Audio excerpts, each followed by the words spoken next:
नाज़रीन आदाब, नमस्कार। मैं मीर आज़म अली ज़ैदी जयपुरी आपसे मुखातिब हूँ।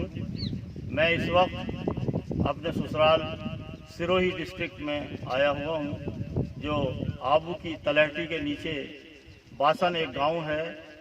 वहाँ मेरे फादर इन लॉ करम हुसैन साहब जागीरदार भी थे और सरपंच भी थे बासन के। ये बासन गांव जो है उन्हीं के पूर्वजों को, उन्हीं के एंसेस्टर्स को जागीर में मिला था। जो सबसे पहले जागीरदार यहाँ के मुंशी नेमत अली साहब थे। और यहाँ की सबसे बड़ी खूबी ये है कि ये यहाँ गंगा जमनी माहौल है, सांप्रदायिक सद्भावना है। हिंदू, मुसलमान और दूसरी जात के लोग जो हैं वो सब मिलजुल कर रहते हैं। और यहाँ के जो जागीरदारान हुए नेमत अली साहब से लगा के, और आज तक मेरे ब्रदर इन लॉ कायम हुसैन साहब, नेमत हुसैन साहब जिनका खानवादा भी यहाँ रहता है, और मजहर हुसैन साहब, वो सब लोगों को मिला जुला कर यहाँ रखते हैं और किसी को किसी तरह की कोई शिकायत नहीं है। मेरे ब्रदर इन लॉ मजहर हुसैन साहब अभी यहाँ उप सरपंच हैं। आप ये सोचेंगे कि मैं जयपुर शहर को छोड़कर यहाँ क्यों आ गया इस वक्त जबकि कोरोना फैला हुआ है। मेरे फैमिली डॉक्टर आर.सी. शर्मा साहब से वक्तन फ़वक्तन मैं कांटेक्ट करता रहा और उन्होंने भी मुझे ये सजेस्ट किया कि आबो हवा तब्दील होनी चाहिए, अपनी गाड़ी से जाओ और अपनी गाड़ी से वापस आ जाओ। यहाँ का माहौल जब मैंने देखा कि माहौल पुरफ़िज़ा है, हवा भी नशीली है और गंगा जमनी माहौल है। सुबह ही उठकर यहाँ लोग वॉकिंग करते हैं और शाम में यहाँ खेतों पर आकर चहलकदमी किया करते हैं। यहाँ इस कदर अच्छा माहौल है, आप ये देख रहे होंगे कि माहौल इतना साजगार है कि हवा में किसी तरह का प्रदूषण, किसी तरह का पॉल्यूशन नहीं है। शहरों में भी बहुत दिल चाहता था कि घर से बाहर निकलें, लेकिन पॉल्यूशन भी था और डॉक्टर्स भी मना करते थे। स्टे सेफ, स्टे होम वाली बात बिल्कुल सही है, मगर घर में कब तक आदमी पड़ा रहे, पड़ा आदमी बीमार भी हो जाता है। मैं जब से यहाँ आया तो मुझे यहाँ एक ऐसा खुशगवार मौसम मिला। ससुराल वालों का भी इसरार था, काफ़ी अरसे से ससुराल भी नहीं आ सकता था। और दूसरी बात, मेरी तरह ही और लोगों पर भी सादिक आती है कि घर में रहते हुए ये सिर्फ कुर्ता पजामा पहना जाए या नाइट सूट। जो पुराने कपड़े और नए कपड़े जो थे उनके अरमान भी नहीं निकल रहे थे, उनसे भी ये सदाएं आ रही थी कि अगर पहनते नहीं हो तो हमें बनाया क्यों। ससुराल वालों के भी अरमान निकले और कपड़ों के भी। और इस वक्त मैं यहाँ हाजिर हूँ।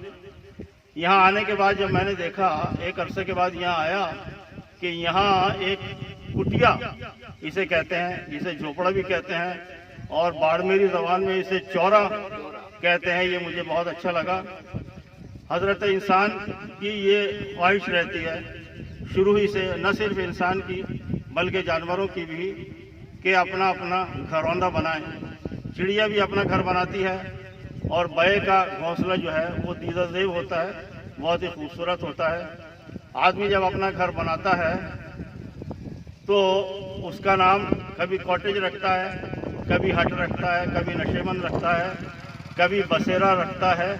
और जब गृह प्रवेश उसमें करते हैं तो कभी उसे शुभम विला भी कहते हैं और कभी उसे गुरु कृपा कहते हैं, कभी शिवम विला कहते हैं, कभी आशीर्वाद भवन कहते हैं और कभी उसे, जैसे मैं जैदी हूँ तो जैदीज भी उसका नाम देते हैं। कोई अगर जाफरी होगा तो जाफरी भी उसका नाम रखेगा, कोई शर्मा होगा तो शर्मास कहेगा, कोई जैन अगर होगा तो वो जैन रहेगा। सबको अपने अपने घर मुबारक। किसी को वहाँ रहने का मौका मिलता है, कोई नहीं, कोई बाहर रहकर भी अपने देश में मकान बना लेता है और मकान में रह नहीं पाता।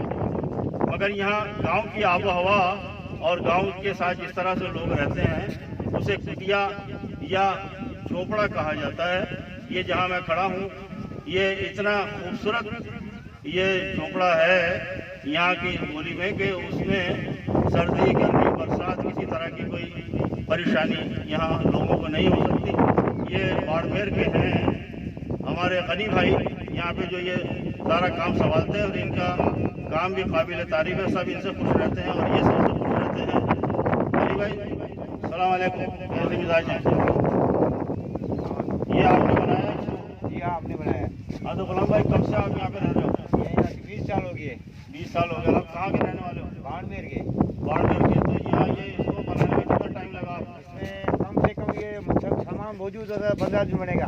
अच्छा, कितनी कॉस्ट आती है, लागत कितनी आती है इसकी? इसमें कम से कम आएगी 30 से 35 हज़ार रुपये आएगा। 30 से 35 हज़ार। तो इसके अंदर आप फैमिली समेत रहते हो? पूरी फैमिली आपकी यहीं रहती है? पूरी फैमिली। तो अगर बरसात आ जाए पूरी तरह से? हाँ, बस क्या एक भूकंप आएगा तो कुछ नहीं होगा। कुछ नहीं होगा। तो यहाँ क्या क्या चीज़ इसके अंदर लगाई है इसके आपके? अंदर लोहे की इंगल है, जैसे पाइप है, ये सब लकड़ी लगी हुई है, सब कुछ नहीं है। लोखंड की तार, बांस की लकड़ी और ये बांस लगा हुआ है। बांस की लकड़ी। जी हाँ। और इससे इतना मजबूत हो जाता है कि बिल्कुल मजबूत। कब तक रहे ये? ये इसको लगभग संभालने वाला 25 साल સુધી कुछ नहीं होगा। 25 साल से। जी हाँ। कुछ नहीं होगा। इसके अलावा भी कुछ और बना रखा है क्या आपने यहाँ? अगर इसके अलावा इससे भी अच्छा बनाना हो ना तो इसमें खर्चा ज्यादा आएगा, इससे भी अच्छा बनेगा। अच्छा, बाड़मेर के अंदर इससे भी अच्छे हाँ, बहुत भारी। सब खेतों पर इसी तरह के बना रखे हैं? सब खेतों में। बाड़मेर में खेतों में। तो ये कितने दिन अरसा हो गया इसे बनाए हुए? कितने दिन हो गए? इसको हो गए 4 साल। 4 साल बने हुए हो गए। अभी तक बिगड़ा नहीं है इसके? बिल्कुल कुछ नहीं। अभी सर्दी जब आ रही है हाँ, नवंबर दिसंबर के महीने में, तो आपको सर्दी भी नहीं लगेगी? यहीं नहीं, रहोगे? बिल्कुल नहीं लगेगी। यहीं रहेंगे? नहीं। और ये जो है इसको भी क्या कहते हैं? इसको बोलते हैं छन्ना। छन्ना कहते हैं इसको। हाँ। जो आप देख रहे हैं यहाँ सौंफ सुखाने के लिए है। हाँ। मगर यहाँ गर्मी में भी गुजारा हो सकता है। जी हाँ। गर्मी में भी यहाँ पर बैठ सकते हैं। आमतौर से ये जो झोपड़ियाँ यहाँ बनाई जाती हैं वो इस तरह की होती है। ये जो झोपड़ी है ये पूरे राजस्थान में इस तरह की झोपड़ी आपको मिलेगी, मगर वो इतनी मजबूत नहीं दिखाई दे रही जितनी मजबूत ये चौरा और यहाँ की जो झोपड़ी है वो देखी जा सकती है। इसके अंदर भी जाके देख सकते हैं। इसके अंदर अगर जाए हैं आप तो यही देखेंगे कि ये इसका दरवाज़ा यहाँ से खुलता है और ये यहाँ पर इतनी जगह है कि विद फैमिली आदमी यहाँ रह सकता है।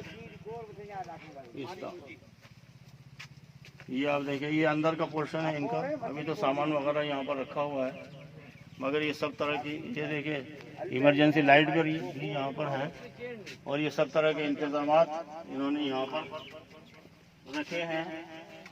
तो घर का जब जिक्र आया तो हमारे दोस्त डॉक्टर सखावत शमीम का एक शेर याद आ गया कि शहर के लोग तो सड़कों पर रहा करते हैं, घर बनाने की लगन मुझको सताती क्यों है। मैंने भी एक शेर घर पर कहा था कि घर से अलग रहूं ये अदा हर बशर में है, कैसा अजीब फासला दीवारों दर में है। और शायर कहता है कि नशेमन और बिजली की हमेशा तकरार रही है कि नशेमन पर नशेमन इस कदर तामीर करता जा कि बिजली गिरते गिरते आप खुद बेजार हो जाए। मगर नशेमन तो आदमी बनाता है रहने का घोंसला, जिसे किसी ने कहा, किसी ने नीड़ भी कहा और अपने अपने डिफरेंट तरह के नाम उन्होंने दिए। तो सबसे अच्छी बात यहाँ इस गांव की ये है कि ये कोरोना फ्री है। यहाँ पर कोरोना वायरस अभी नहीं है, तो लोग बड़ी आज़ादी के साथ यहाँ घूम रहे हैं, फिर रहे हैं। उसके बावजूद भी मैं इन लोगों से कहता हूँ कि जो एहतियात हुकूमत ने बताई है वो एहतियात रखें। मेरा दूसरा वीडियो इंशाअल्लाह जल्दी आएगा और कोरोना वायरस से मुताल्लिक होगा कि भारत सरकार भी उस पर किस कदर ध्यान दे रही है इसको करने के लिए, और खुसूसी तौर पर राजस्थान सरकार ने भी बहुत कुछ कोरोना से लड़ाई के लिए बहुत कुछ काम किया है। सक्सेसफुल भी रही है, इलाज भी हो रहे हैं। तो यहाँ इसके लिए इस वीडियो को मैं समर्पित करता हूँ हमारे फैमिली डॉक्टर आर.सी. शर्मा साहब का तारुफ कराए बगैर, उनका इंट्रोडक्शन कराए बगैर ये वीडियो पूरी नहीं होगी कि जहाँ जहाँ कोविड-19 से मुताल्लिक लोग अपनी सेवाएं दे रहे हैं, अपनी सेवाएं समर्पित कर रहे हैं। तो ये डॉक्टर आर.सी. शर्मा साहब की शख्सियत एक ऐसी शख्सियत है कि ये एक अरसा पहले श्री डॉडी अस्पताल से रिटायर हुए। मेरे फादर का भी इन्होंने इलाज किया और सभी से एक अच्छे ताल्लुकात रखते हैं।